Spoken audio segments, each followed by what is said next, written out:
ఒకరోజు ఆగండి. ఆగి ఏమవుతుంది నా జీవితంలో? అందరూ వెళ్ళిపోతున్నారు, మరి నేనేంటి ఇట్లా? అందరూ బాగుపడుతున్నారు, నేనేంటి ఇట్లా?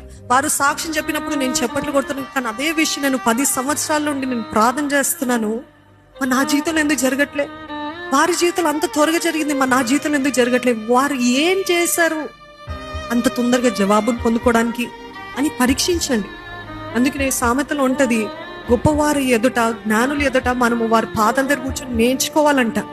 మరి ఎలాగ ముందుకు వెళ్ళాలి? ఈరోజు ఒకవేళ ఒక స్థితిలో, ఒక మంచి స్థితిలో ఎవరినైనా దేవుడు పెట్టాడు అని అంటే వారికి ఏదో బ్యాక్గ్రౌండ్ వర్క్ ఉంది, వారు ఏదో కష్టపడేది ఉంది, వారు ఏదో ప్రయాసపడుతున్నారు, వారు ఏదో ప్రార్థన చేస్తున్నారు, మొర పెడుతున్నారు. మనం ఎక్కడో తప్పిపోయాము, అందుకని మన జీవితంలో ఏం జరగట్లేదేమో అని పరీక్షించుకోవాలండి. మా కుటుంబంలో ఏం జరగట్లేదేంటి, మా జీవితంలో ఏం జరగట్లేదేంటి అని ఆలోచిస్తూ అప్పుడు మనం దేవుని సన్నిధిలో మొర పెట్టుకున్నట్లయితే